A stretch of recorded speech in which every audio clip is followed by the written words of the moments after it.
वंदितु सौवसिद्धे ध्रुवमचरमणो ममं गतिं पते ओछामि समय पाउड विनमो सुध केवली मणिनं नमः समय साराय स्वानुभूत्या चकासते चित्स्वभावाय भावाय सर्वभावान्तरचिने। समय सार जी ग्रंथालय राज में मोक्ष अधिकार के अंतर्गत आचार्य देव हमें समझा रहे अपराध क्या और निरपराधता क्या है। तो अगर अभी तो प्रतिगमन और प्रतिगमन की चर्चा चलेगी और फिर मोक्ष मार्ग मोक्ष अधिकार का समापन हो जाएगा। उसके बाद में तो फिर 308 गाथा से 415 गाथा तक सर्वविशुद्ध ज्ञान अधिकार है, वो तो और गजब का है, उसकी चर्चा चलेगी। अप्रतिगमन और प्रतिगमन की चर्चा प्रारंभ करने के पूर्व, वैसे कल तो हमने उत्थानिका आदि देख ही ली थी, उसके पूर्व अपराध निरपराधता का सारांश अगर करना है थोड़े से शब्दों में तो इतनी सी बात है। अपराध क्या है? तो तिरस्कार करना। तो किसका तिरस्कार करना? भाव का तिरस्कार करना। किसके भाव का तिरस्कार करना? तो स्वभाव का तिरस्कार करना।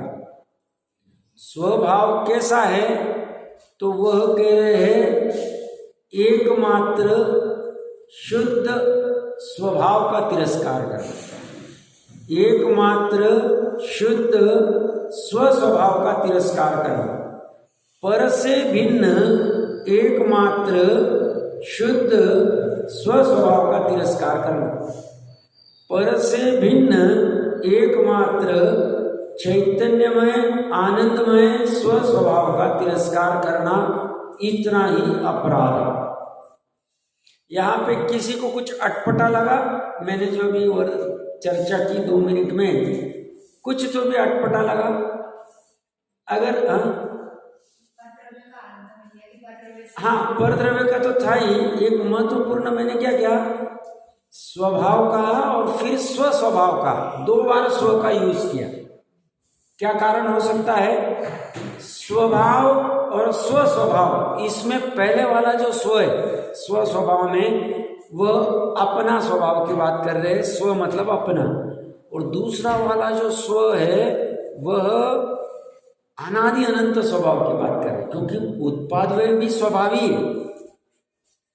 एक समय की पर्याय वाला भी अपना ही स्वभाव है, पर उसको गौण करके अनादि निधन जो स्वभाव है वह दूसरा वाला स्वभाव है। पहला वाला स्व स्वभाव में से स्व जो है वह अपना है, अपना तो उत्पादवय भी है और ध्रुव भी, उसमें से अपना स्वभाव में से उत्पादवय को गौण करके और ध्रुव को ऊर्ध्व कर, तो पर से भिन्न एकमात्र शुद्ध चैतन्य आनंदमय स्व स्वभाव का तिरस्कार करना अपराध। और सत का निरपराधता क्या है? तो इससे विपरीत पर से भिन्न एकमात्र शुद्ध चैतन्य आनंदमय स्व स्वभाव का सत्कार करना। सत्कार कैसा किया जाएगा? पर्याय ने अपने स्वभाव का सत्कार किया। ये जो नॉर्मल सत्कार चलता है, प्रोग्राम आदि जो होते पंचकल्याणी का कोई भी, वहाँ मंच के ऊपर किसी को माला पहनाई जाती है, और सामान्य सत्कार तो बहुत बार किया हमने, दूसरों का भी किया और अपना भी बहुत बार हुआ है अनंत काल में। पर ये वाला सत्कार अगर नहीं हुआ होगा तो निरपराधता प्रकट होगी नहीं, और निरपराधता प्रकट करनी है तो पर से भिन्न एकमात्र शुद्ध चैतन्य आनंदमय स्व स्वभाव का सत्कार करना चाहिए। बस इतनी सी बात है, इतने में पूरा धर्म आ गया। अब फिर इसका विस्तार बहुत है। पर मतलब क्या? फिर पर में फिर 5 अजीव भी आ जाएंगे, अपने से भिन्न जीव भी आ जाएंगे, फिर उनकी द्रव्य गुण पर्याय आ जाएगी, पूरा आ जाएगा। और स्व में स्व स्वभाव में अपना उत्पाद वाला भी स्वभाव आ जाएगा और स्व स्वभाव में अपना ध्रुव स्वभाव भी आ जाएगा, फिर पूरा खड़ा हो जाएगा। इसकी फिर कोई चिंता ही नहीं करनी चाहिए। फिर विस्तार वाले के लिए बहुत विस्तार हो सकता है। 306 307 गाथा 555 नंबर पेज, उसकी चर्चा करने के पूर्व डॉक्टर साहब का जो कल प्रश्न था कि जैसे पूजा आदि करते वक्त हमें मोह का तो समझ में आता है, ज्ञानावरण का कल चर्चा हो गई थी। मैंने जाके और विस्तार से कल मैं कह नहीं पाया, बट मुझे लगा ये भी बिंदु कहना चाहिए। कोई अगर प्रश्न करे कि साहब ज्ञानावरण का स्व स्वभाव का तिरस्कार करना मतलब ज्ञाता दृष्टा भाव में नहीं रहना या स्वभाव के प्रति अंतराय देना, अंतराय कर्म आपने ऐसा कहाँ है और ऐसा कहाँ लिखा है? क्योंकि तत्वार्थ सूत्र जी के 6वें अधिकार में ज्ञानावरण कर्म और ज्ञान दर्शनावरण कर्म का आश्रव का कारण क्या है? 6वें अधिकार का 10वां सूत्र। तो गुण संबंधी मतलब ज्ञान आदि के दर्शन संबंधी प्रदोष, निन्नव, मात्सर्य, अंतराय, आसाधन और उपघात, ये ज्ञानावरण दर्शनावरण कर्म के आश्रय है। और अंतराय कर्म का आश्रय का कारण क्या है? तो 6वें अधिकार का 27वां सूत्र, विघ्न करना अंतराय का कारण है, आश्रय का कारण है। अंतराय कर्म क्यों आते हैं? विघ्न करना। अब आप टीकाएं पढ़ेंगे तो वहां तो व्यवहार से कथन होगा। व्यवहार से क्या होगा? दूसरे को कोई विघ्न करना, तो उससे अंतराय कर्म का आश्रय होता है। ज्ञानावरण दर्शनावरण का फिर प्रदोष, निन्नव आदि का चलेगा, उसमें अंतराय भी है, आसाधन भी है, उपघात भी। तो अंतराय देना, अपने स्वभाव को जानने में अंतराय देना ज्ञानावरण दर्शनावरण का निश्चय से लगेगा। और वेदनीय कर्म का अंतराय कर्म के आश्रय का कारण अपने स्वभाव तरफ न जाने में मतलब जाना नहीं, ऐसा विघ्न करना, यह अंतराय कर्म का आश्रय।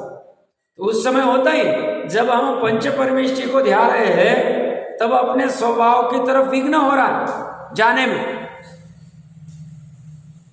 हो जाए। और उपयोग में जब हम पंच परमेष्टि को जान रहे हैं, तब अपने स्वभाव के अंतराय और आसाधन हो रही। इस अपेक्षा से ज्ञानावरण दर्शनावरण अंतराय का बंद होगा। ये निश्चय कथन की अपेक्षा से कहा। टीका में ऐसा नहीं होगा। टीका में तो दूसरे के संदर्भ में दोष लगाना, निर्णय करना आदि आदि विस्तार से चर्चा होगी। हम 555 नंबर पेज के ऊपर 306 307 नंबर की जो गाथा है उसके उत्थानिका में अमृतचंद्र आचार्य देव कह रहे अत्रो छत्ते। अब जो उत्थानिका में प्रश्न खड़ा हुआ था, उपयुक्त तर्क का आचारांक सूत्र का जो तर्क दिया कि साहब अप्रतिक्रमण आदि ही विष कुंभ है और प्रतिक्रमण आदि अमृत कुंभ है। तो उस तर्क का समाधान करते हुए आचार्य देव कुंद देव निश्चय की अपेक्षा से यहाँ कुछ कह रहे हैं। इसका पाठ करते एक बार। पड़ी कमणम पड़ी शरणम परिहारो धारणा नियतिय निंदागर आसोई अट्टयोदी विषकुंभो अपड़ी कमण पड़ी शरणम अपरिहारो धारणा चेव अणियति अणिगागर आसोई अमय कुंभो।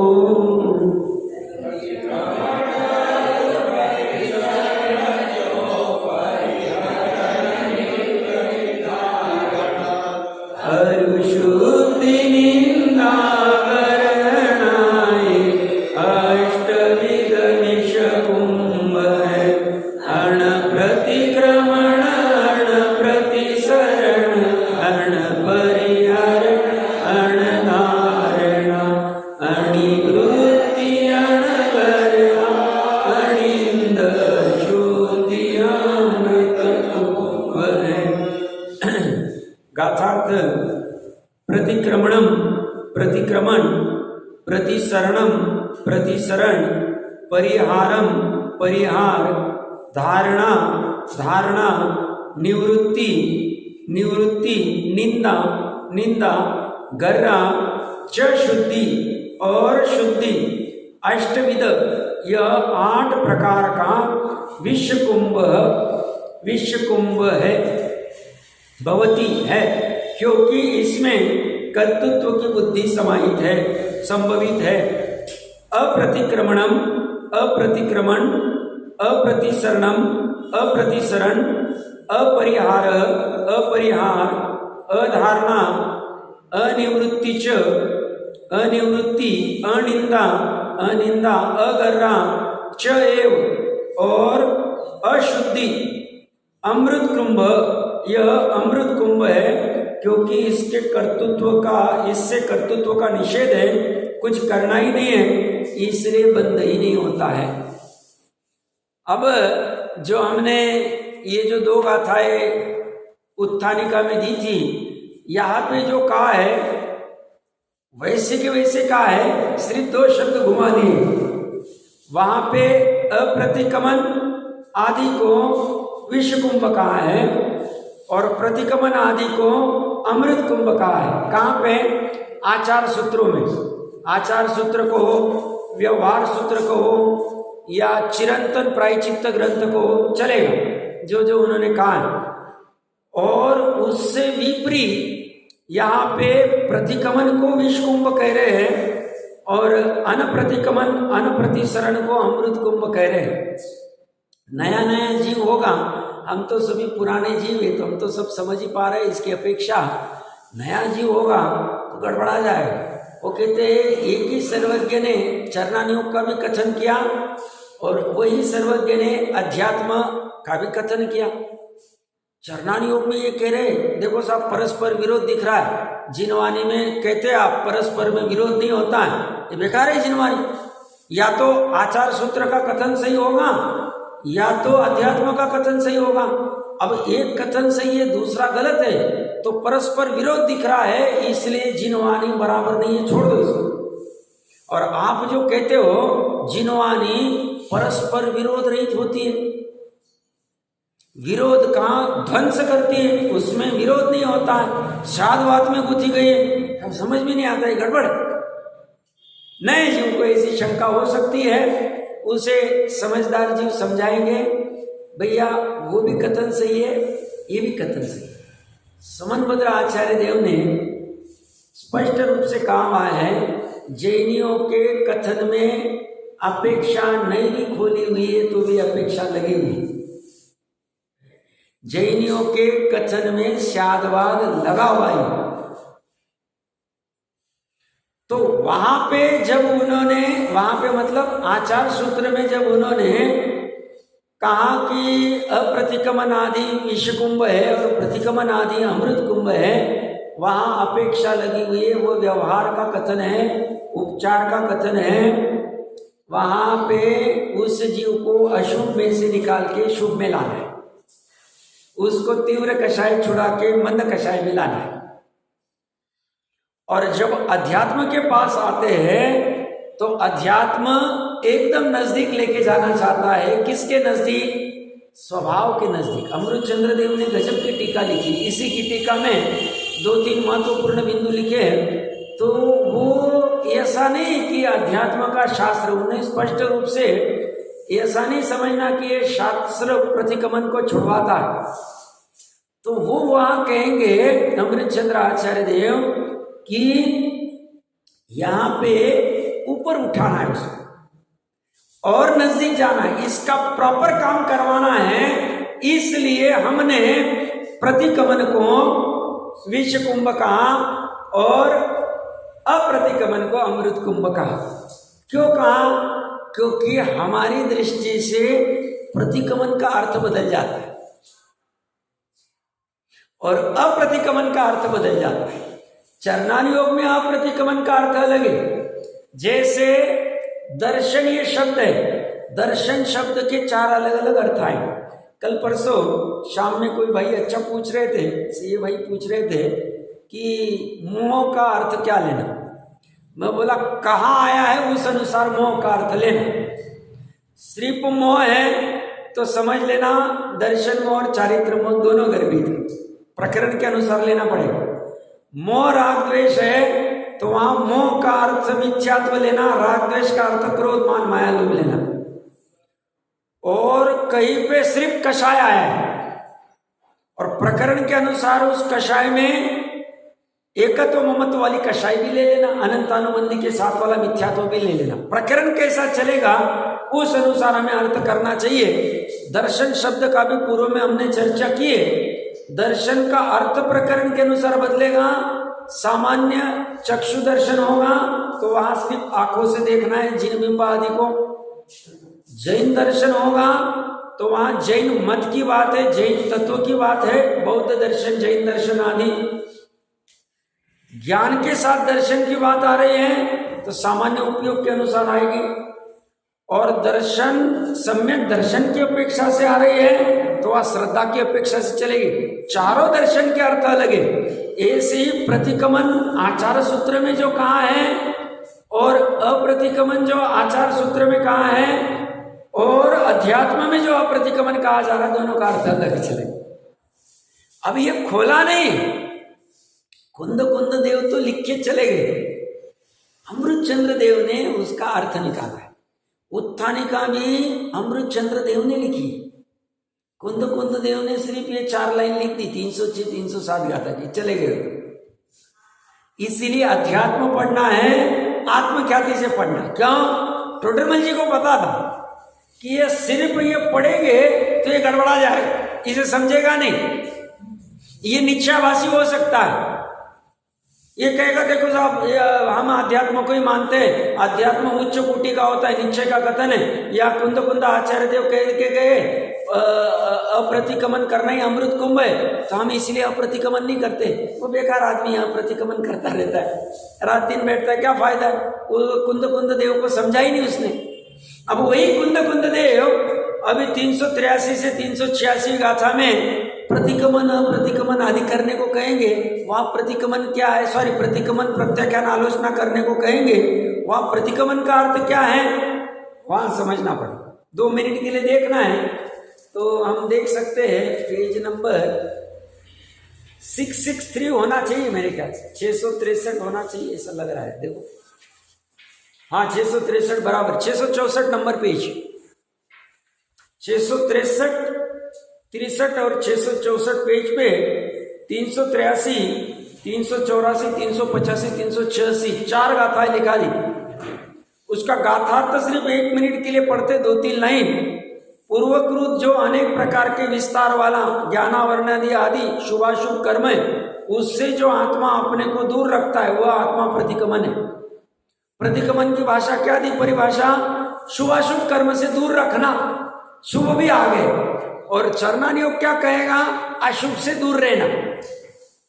प्रतिकमन अध्यात्म भी करने को कहेगा, प्रतिकमन चरणान योग भी कहेगा। चरणान योग की अपनी सीमा है, चरणान योग अध्यात्म के बॉर्डर में जाएगा नहीं। अध्यात्म की अपनी अलग बॉर्डर है, वो बोलता है मैं मेरी मस्ती में रहूंगा। अध्यात्म को समझना है तो पहले बेसिक आपको चरणान योग आदि थोड़ा समझ के आना पड़ेगा, नहीं तो यह गड़बड़ हो जाए, समझेगा नहीं, निश्चयवासी हो सकते। यहां पे प्रतिकमन में शुभ को भी उड़ाया है। मतलब मुनिराज अगर प्रतिकमन करते हैं 2 संधि काल में तो निश्चय प्रतिकमन जब करते हैं उस समय में वो अपने जो उनके अशुभ भाव तो आते ही नहीं, उनके जो 28 मूल उनके भाव है उसका प्रतिकमन करते हैं। कब तक यही करता रहूंगा मैं, एरिया समिति, भाषा समिति, एक केस लोच, इसी में कब तक उलझा रहा।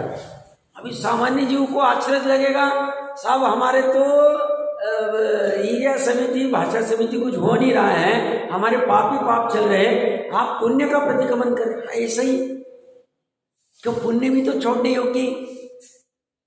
ऐसी बात उन्होंने प्रत्याख्यान और आलोचना आदि में नीचे दी हुई इसी गाथाओं में, ये 4 गाथाओं में। तो ऐसा नहीं है, अपने प्रकरण पे आ जाते हैं, ऐसा नहीं है कि अध्यात्म प्रतिकमन आदि के विरोधी है। अध्यात्म का प्रतिकमन अलग प्रकार का, वहां शुभ का भी प्रतिकमन करना, वहां शुद्ध में रहना, यही प्रतिकमन। तो यहां अप्रतिकमन का अर्थ क्या करेंगे? तो यहां कुंद कुंद देव अप्रतिकमन का अर्थ करने वाले हैं, शुद्ध उपयोग वाला, जहां अपराधी नहीं हो रहा। और प्रतिकमन का अर्थ क्या कर रहे हैं? विकल्पात्मक वाला जो भी प्रोसेस चल रहा है। पाप से हटके जो हम विकल्प में अपनी निंदा कर रहा, खेद आदि कर रहे हैं, उस प्रतिक्रमण को यहाँ विचार वाला है। और यहाँ पे विचार विकल्प में जीव को संतुष्ट करना ही नहीं। क्यों?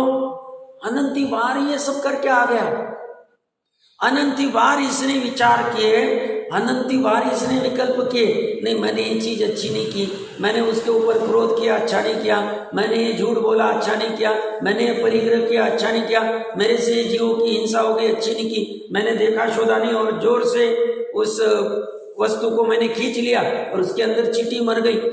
बोले ये तो तू 1000 बार कर चुका है, लाखों बार कर चुका है, बट ये शुभ भाव है। शुभ भाव से तेरे को उन पापों में घटना हो भी सकता, हुआ भी होगा, और तेरे शुभ कर्म का आश्रय भी हुआ होगा, बट दोनों बंधन है। और तू बंधन में ही रह रहा है। और बंधन लोहे की साकड़ का हो या सोने की साकड़ का हो, दोनों बंधन है, तेरे लिए दोनों घातक है। इसलिए तुझे ऐसे प्रतिक्रमण से भी बाहर निकालने के लिए अप्रतिक्रमण की चर्चा चल रही है, अणप्रतिक्रमण की चर्चा चली। फिर इसमें 8 लगा लेना। प्रकरण कहां से चल रहे हैं? यहां पे इन्होंने खोला नहीं, कुंद देव ने। उनको पता है मुझे जो पढ़ने आएगा उसको सब पता है, वो स्यादवाद लगा लेगा कि यहां पे मतलब वक्ता के अभिप्राय को नहीं कहते, ज्ञाता के अभिप्राय को नहीं कहते। ज्ञाता मतलब ज्ञान में क्या अभिप्राय है तुम्हारे, अभिप्राय मतलब क्या अपेक्षा से खींचा। तो यहां वक्ता का अभिप्राय क्या है? तो कुंद देव के अभिप्राय को जाना अमृतचंद्र ने पहली बार। ऐसी तो समय सार की बहुत सारी टीकाएं होगी भी, बट अभी प्राप्त में 3-4 जितनी है उसी की हम चर्चा करेंगे, बाकी की अभी अप्राप्त है। और उसमें सबसे पुरानी अमृतचंद्र देव की। और अमृतचंद्र देव कैसे है? जो बराबर मतलब जो दुधारू गाय होती उसके थानों से दूध निकालना बहुत इजी बात नहीं, अच्छों को जमता नहीं, ऐसे उसका जैसे वो दूध निकालना एक कौशल है, ऐसे अमृतचंद्र देव ने ये जो कुंद देव ने जिनवानी परोसी है उसका बराबर निचोड़ निकाल दिया। तो हम एक बार इसका टीका पे ही चले जाते हैं तो विस्तार में और समझेंगे। टीका में देखो क्या कह रहे हैं। प्रथम तो जो अज्ञानी जड़ साधारण, ये अमृतचंद्र देव के मूल संस्कृत में आया। ऊपर आप पढ़ोगे यस्ता वद ज्ञानी जड़ साधारण प्रतिक्रमणादि। यहां पे जो अज्ञानी जन साधारण है, अज्ञानी जन साधारण मतलब नॉर्मल मॉब, जिसमें अभी मुमुक्षुता प्रकट नहीं हुई, जो गंभीर नहीं, जो जिनवानी को तत्वों को बराबर पकड़ नहीं रहा है, वो अज्ञानी जन साधारण क्या करते हैं? वह अज्ञानी लोगों को साधारण ऐसे अप्रतिक्रमणादि है, वे तो शुद्ध आत्मा की सिद्धि के अभाव रूप स्वभाव वाले। मतलब क्या कहना चाह रहे हैं?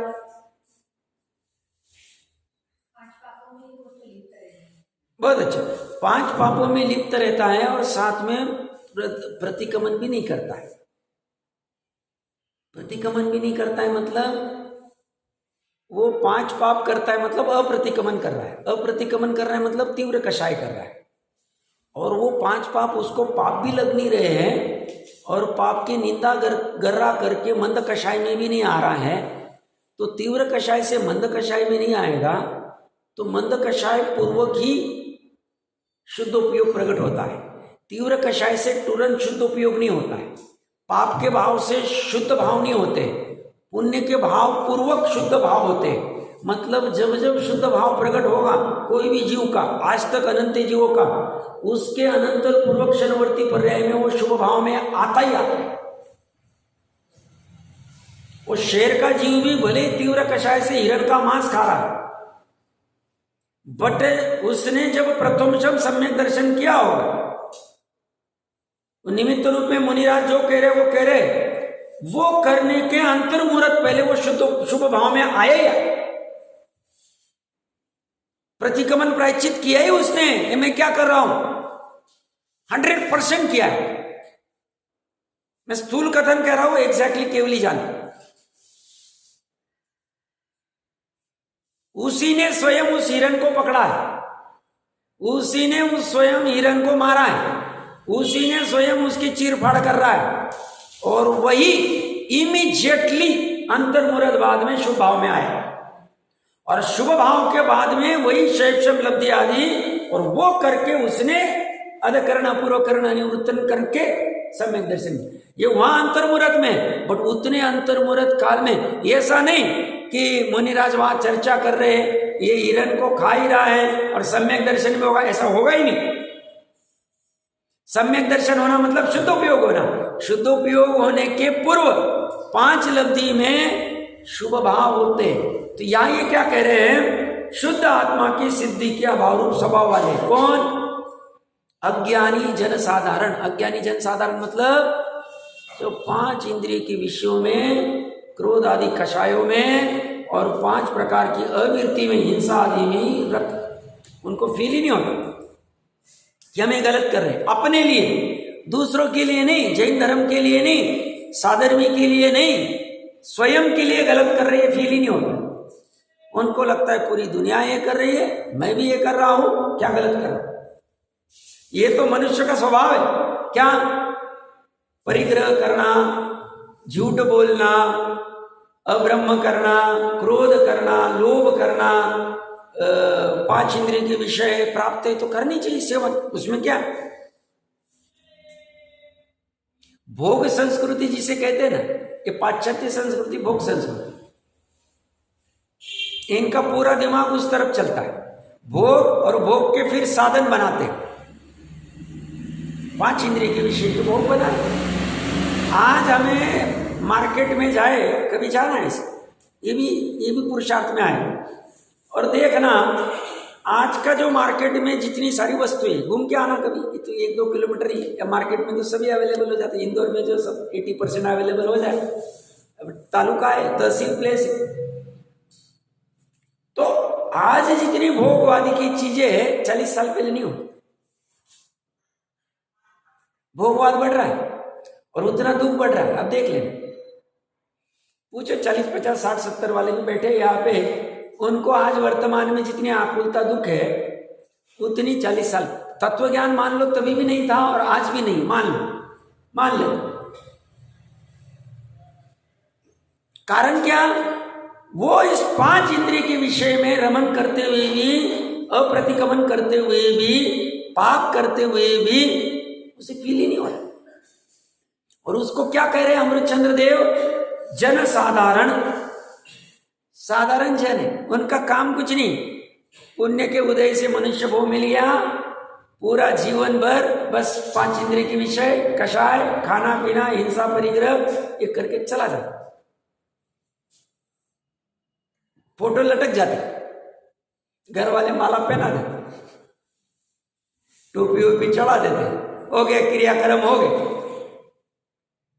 क्या कह रहे उसको, वो जन साधारण, और जन साधारण के साथ में विशेषण क्या दिया, अज्ञानी। एक एक शब्दों में फोकस करना, एक एक पद में अर्थ भरे हुए। अज्ञानी जन साधारण को शुद्ध आत्मा की सिद्धि होगी नहीं। क्यों, उनका स्वभाव क्या है, शुद्ध आत्मा की सिद्धि के अभाव रूप स्वभाव वाले। अब यहां पे स्वभाव का अर्थ क्या करना, पर्याय। अभी वर्तमान की जो उत्पन्न पर्याय हो रही है वह ऐसी, अगर वही शुद्ध ले कर सकते हैं। त्रिकाली स्वभाव ऐसा नहीं, या स्वभाव का अर्थ क्या लेना, शादवादी जैनी ये लिखेंगे नहीं, अमृतचंद्र देव ऐसा नहीं लिखेंगे, शुद्ध आत्मा की सिद्धि के अभाव रूप पर्याय के स्वभाव वाले हैं, ऐसा नहीं लिखेंगे। हमें लगा लेना ये स्वभाव कौन सा कह रहे हैं, पर्याय वाला, त्रिकाली स्वभाव नहीं। त्रिकाली स्वभाव में तो कुछ गड़बड़ी नहीं।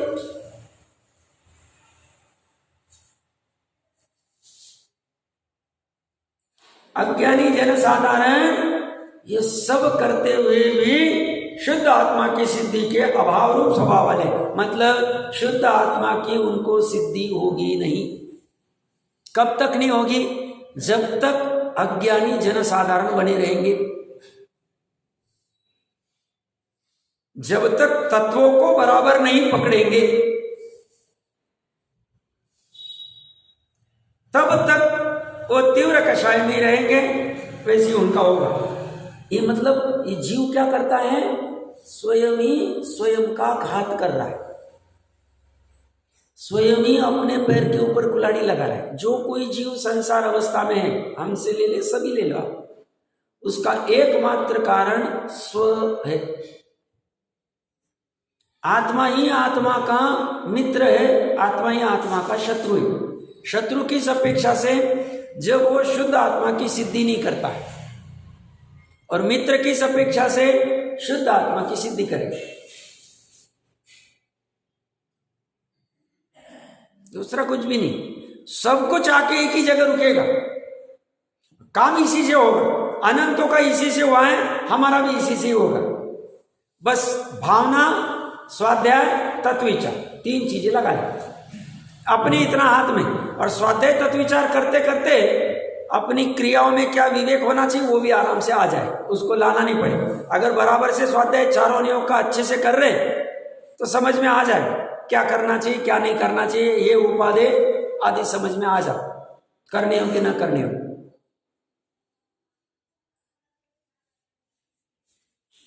प्रथम तो जो अज्ञानी जनसाधारण, अज्ञानी लोगों को साधारण ऐसे अप्रतिक्रमणादि है, वे तो शुद्ध आत्मा की सिद्धि के अभाव रूप स्वभाव वाले, इसलिए स्वयमेव अपराध रूप होने से विश्व कुंभई, तो मतलब अमृत चंद्र देव ने उन लोगों को छाड़ दिया, बाहर निकाल दिया। और ये जो प्रतिक्रमण है, ये प्रतिक्रमण एक इंद्रिय से असंगी पंचेंद्रिय कर ही नहीं सकता, संगी पंचेंद्रिय कर सकता, क्योंकि वही समझ सकता है प्रतिक्रमण क्या होता है, प्रतिक्रमण क्या होता है। एक इंद्रिय से असंगी पंचेंद्रिय को फील ही नहीं होता है हम गलत कर रहे हैं, हम क्या कर रहे हैं, ये बस वो ऐसे औदयिक भाव होते, उस चींटी को बराबर शक्कर के पास जाएगी, शक्कर खाएगी, उसका वही गोरख धंधा करती बैठी। इसलिए संगी पंचेंद्रिय में सम्यक दर्शन, तत्व ज्ञान, वस्तु स्वरूप शुद्ध आत्मा की सिद्धि करने की सामर्थ्य कहीं और किसी में नहीं। ऐसा संगी पंचेंद्रिय बना हमारे पास वर्तमान में प्राप्त है, मतलब हमारा वैभव कितना गजब। हम रोते किससे है? हमें इस संगी पंचेंद्रिय के वैभव की महिमा ही नहीं। हम कभी विचार नहीं करते हैं जिनवानी का आलम्बन लेके कि वो चिट्ठी में तो ये योग्यता ही नहीं शुद्ध आत्मा की सिद्धि करने की,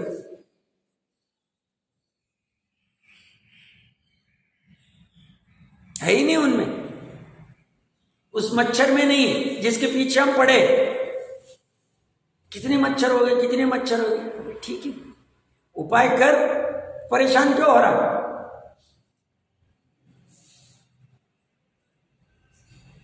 उनमें योग्यता ही नहीं वर्तमान में। आगे वो पंचेंद्रिय बने, संगी पंचेंद्रिय तो हो सकता, कोई बाधा नहीं, हमें कोई ऐतराज नहीं। हमारे पास वर्तमान में ये वैभव होते हुए भी हम रोते रहते हैं, हमारे पास गाड़ी ही नहीं, हमारे पास पैसा ही नहीं, हमारा घर ही बहुत छोटा है। मैंने कभी कहा होगा आपको, इंदौर में कोई परिचित थे, 3 BHK का मस्त फ्लैट था, अच्छा फ्लैट था, रिटायरमेंट थे, हस्बैंड वाइफ ही रहते थे, 2 बच्चे थे, एक ऑस्ट्रेलिया में, एक बाहर था, एक कहीं था और बाहर थे। तो वो साल में 4-6 दिन आते थे। तो एक बार चर्चा करते हुए बोले ये फ्लैट थोड़ा छोटा लगता है।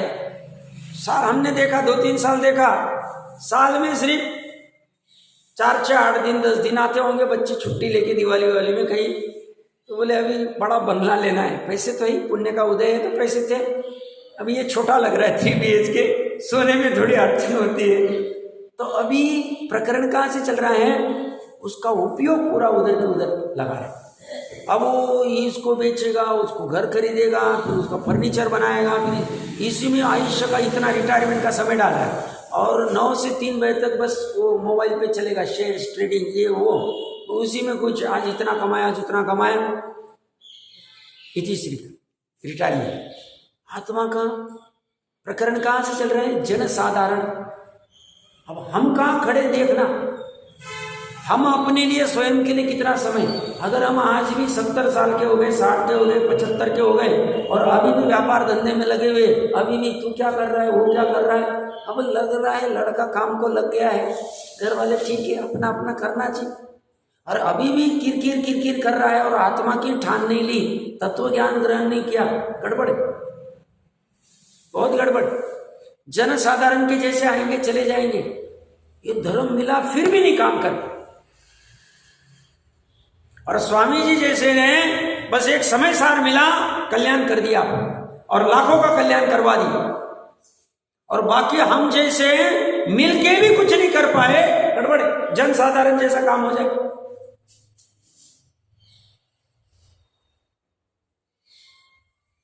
जन साधारण कह रहे, सामान्य जन, और संघीय पंचेंद्रिय में पात्रता है, बट इस जीव में पात्रता नहीं है। क्यों? क्योंकि ये औदैहिक भाव में मूढ़ हो गया है। औदैहिक भाव मतलब 5 भाव में से जो उदय की अपेक्षा से, बस जैसा उदय चल रहा है नाच रहा है, उसे भान ही नहीं मैं कौन हूं, मुझे तो इन बातों की खबर ही नहीं, मैं प्राप्त पर्याय में तन्मय हो रहा था। अभी मुझे थोड़ा जितना भी समय है उसमें अपना कल्याण करना चाहिए, ऐसी भूति हो रही है, समझना काम हो जाए।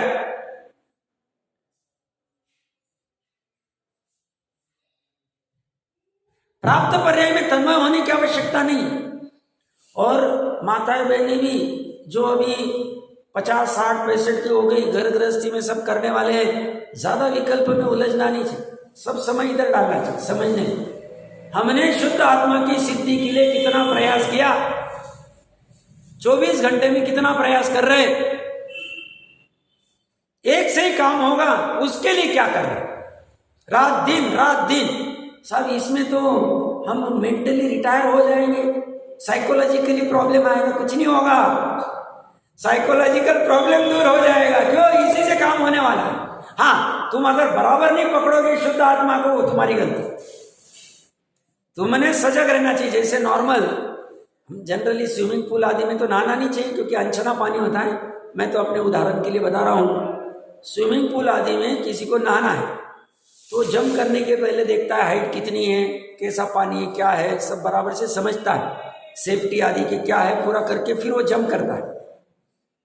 ऐसे ही हमें स्वाध्याय आदि करना है, निर्णय करना है, समझना है प्रयोजन, तो हमें बेसिक सब समझ आना चाहिए कि कैसे स्वाध्याय करना, क्या पढ़ना, अपेक्षा कैसी लगाना, क्या करना चाहिए, प्रकरण क्या चल रहा है, इसमें किसकी मुख्यता है, ये सब अच्छे से समझना चाहिए।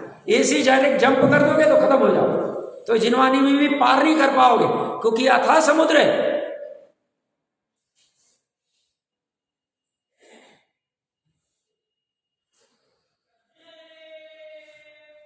ये जो जीव है अज्ञानी जन साधारण, ये जन साधारण कितने हैं? 99.99%।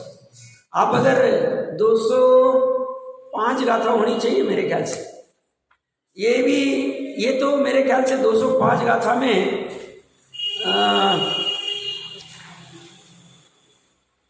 हाँ 404 नंबर पेज निकाली, यहाँ पे ये गाथा में ही लिख दिया है कुंद देव ने। गाथार्थ देखेंगे, ज्ञान गुण से रहित बहुत से लोग बहव अपि अनेक प्रकार के कर्म करते हुए भी इस ज्ञान स्वरूप पद को प्राप्त नहीं करते। यहाँ पे उसी को अज्ञानी जन साधारण कह रहे, यहाँ पे ज्ञान गुण से रहित बहुत से लोग, मतलब 99.99% इसी में आते। अब हम कहाँ खड़े वो देखना है। 205वीं गाथा में क्या कह रहे हैं? कुंद देव ज्ञान गुण से रहित, मतलब अज्ञान से बहुत से लोग, मतलब जन साधारण अपने यहाँ प्रकरण में ये अनेक प्रकार के कर्म करते हैं, या तो पाप के कर्म करते हैं या तो पुण्य के कर्म करते हैं, बट ऐसा करते हुए भी ज्ञान पद को प्राप्त नहीं करते हैं, समझता ही नहीं। आइए अपने प्रकरण पे आइए। इसलिए स्वयं अपराध रूप होने से विश्व कुंभई, तो ये वाले तो विषकुंभ ही है, उनके विचार करने का क्या प्रयोजन, मतलब उनको छोड़ दो अभी, उनके अवधि कभी उनके होनार जब होगी जब होगा, अभी उनको उपदेश भी चलेगा नहीं।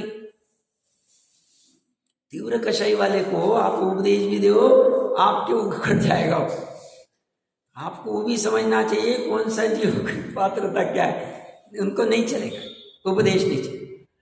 वो बोलेगा रहने दो, अब मेरे को धन कमाना है, अब मेरे को बड़ा आदमी बनना है, अब मेरे को ये करना है, उसके दिमाग में वो चक्र होता है, ये शुद्ध आत्मा होगा ही नहीं, उसका काम ही नहीं होगा। तो वो इसलिए क्या कह रहे हैं अमृत चंद्र देव स्वयं, अभी उनका विचार करने का क्या प्रयोजन, उनको छोड़ दो, वो अभी गई कैसे, अब वो कब काम में आएंगे, जब उनका मंद विषय उदय होगा और उनकी होनार भी भली होगी और निमित्त रूप में कोई गुरु आदि मिल जावे उपदेश, और ये भी ग्रहण कर ले, प्रमाद आदि में काल न गवाए, निश्चयवासी के प्रकरण में लिया, तो उनका काम हो सकता। टोटल जी ने लिया है, निश्चयवासी में लिया, कहा देखना पड़ेगा, बट 7वें या 9वें अधिकार में लिया। क्या किया, सम्यक तो सन्मुख में ही लिया, मेरे ख्याल से देख लेना चाहिए। वह स्पष्ट रूप से वो कह रहे तीव्र कषाय में काम होगा नहीं, मंद कषाय है। अभी वर्तमान में हम सब जीवों की कषाय मंद है, और इसमें हम अगर उपदेश को बराबर ग्रहण कर ले, प्रमाद में काल न गवाए, हमारा काम हो जाए, नक्की हो जाए। साहब आप कैसे गारंटी, मैं आगम से ही दे रहा हूं भाई, अपनी गारंटी कुछ नहीं, हम तो छदमस्त, हम तो आगम को ही ऊर्ध्व रखते हैं और उसी को ऊर्ध्व रखना चाहिए, अपनी कोई हैसियत नहीं। तो ये कह रहे हैं उसके विचार करने का क्या प्रयोजन, उनको हटा दो, छोड़ दो, उनको गौण कर दो आप, क्योंकि वे तो प्रथम ही त्यागने योग्य है। सबसे पहले स्वयं भी ऐसा अप्रतिक्रमण आदि नहीं करना, मतलब स्वयं को भी वो त्यागने होंगे, और दूसरे हैं तो उनको त्याग दो, उनकी योग्यता होगी, आ जाएंगे तब देख लेंगे। अब ये किसको समझा रहे हैं, जो मात्र प्रतिक्रमण में ही अटका हुआ है, विकल्पात्मक प्रतिक्रमण में ही खुश हो रहा है, और उसी से धर्म मान रहा है, उसी से मोक्ष हो जाएगा मान रहा है, उसी से शुद्धि हो जाएगी मान रहा है, उसके लिए ये पूरा गाथा लिखी है, तो उसको समझा रहे हैं। और जो द्रव्य रूप प्रतिक्रमण आदि है, द्रव्य रूप मतलब विकल्पात्मक, द्रव्य रूप मतलब बस क्रिया, वहां पे क्या है, ऐसे आपको आवर्त देने, आवर्त दे दिया, चारों दिशा में घूमना है, घूम लिया, चटाई बराबर लगा ली, बराबर से काया आदि का बराबर करना है, बराबर कर लिया, और वचन से बोलना नहीं बोलेगा, तो द्रव्य क्रिया बराबर कर रहा है प्रतिक्रमण की, और अंतर में भी द्रव्य क्रिया में विकल्प बराबर कर रहा है, तत्व चिंतन ही कर रहा है, बट वे भी चारनी है, उसी में अटका हुआ है। अब वो ये बाकी के पर तत्व को गौण करके स्व तत्व को ऊर्ध्व नहीं कर पा रहा, शुद्ध उपयोग नहीं कर पा रहा, उसको कहेंगे अभी भैया तो काम नहीं कर रहा। तो वो क्या कह रहे, और जो द्रव्य रूप प्रतिक्रमण आदि है, वे सब अपराध रूपी विष के दोष को कम करने में समर्थ होने से अमृत कुंभ है। अब इन्होंने पहले द्रव्य प्रतिक्रमण की स्थापना कर दी।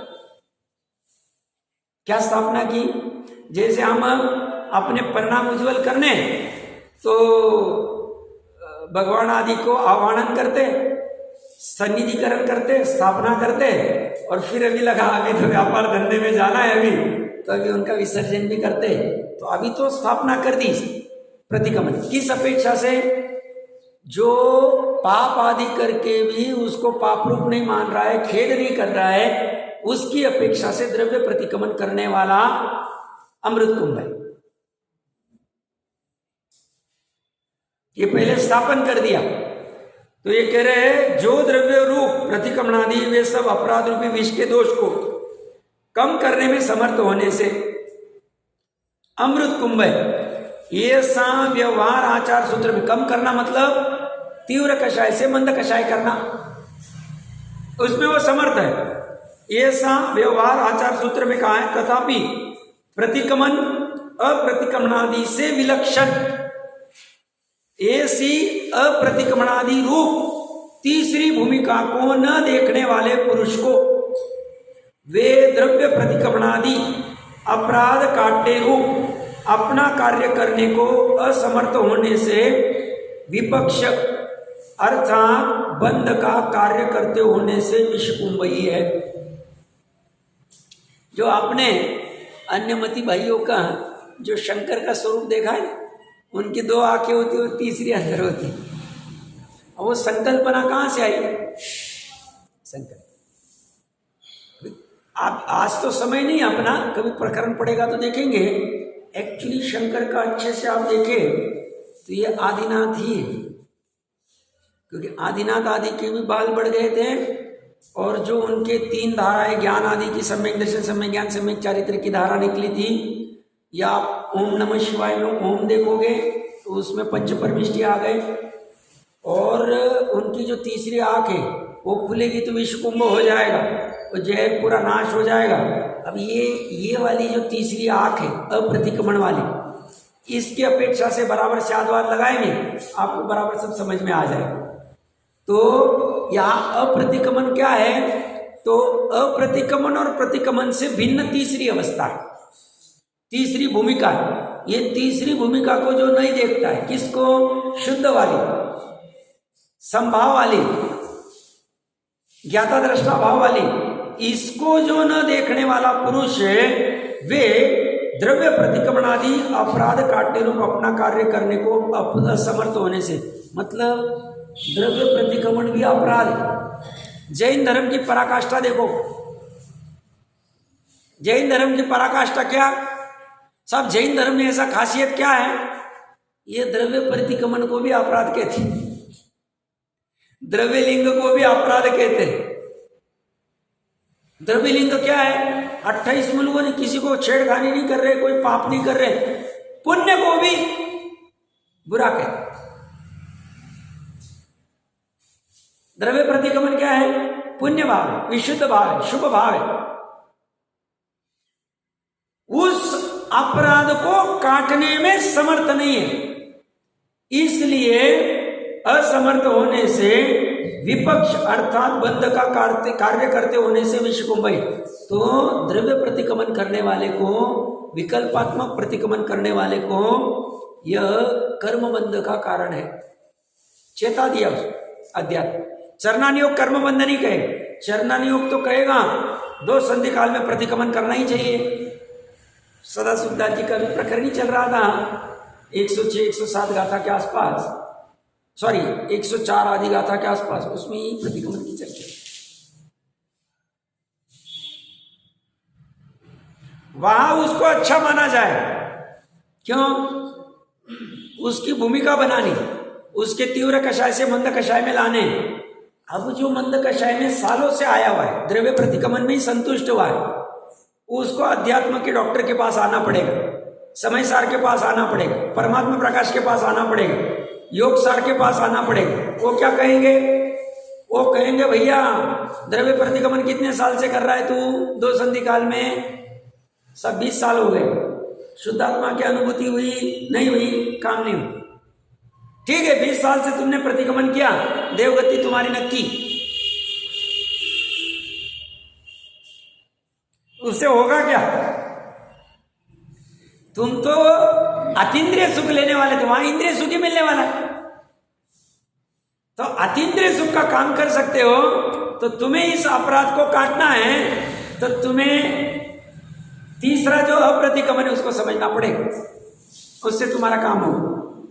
वो नहीं समझोगे तो काम नहीं होगा। तो ये कह रहे हैं, ये जो द्रव्य प्रतिक्रमण अपना कार्य करने को असमर्थ होने से विपक्ष कार्य करते होने से विषकुंभई। विपक्ष मतलब उल्टा काम करते, जीव ही स्वयं अपना उल्टा काम कर रहा है। पहले हिंसा चोरी झूठ का काम कर रहा था, अब दान व्रत शील तप का काम करके विपक्ष काम कर रहा है, उसी में संतुष्ट हो गए। हिंसा चोरी झूठ भी मोक्ष की अपेक्षा से, शुद्धोपयोग की अपेक्षा से विपक्ष का काम है, और दान व्रत शील तप भी विपक्ष का। ये कोई तीसरी दशा है। अब जिज्ञासु जीव को रात दिन ये क्वेश्चन आना चाहिए, ये अप्रतिक्रमण वाली तीसरी दशा हो कैसे सकती?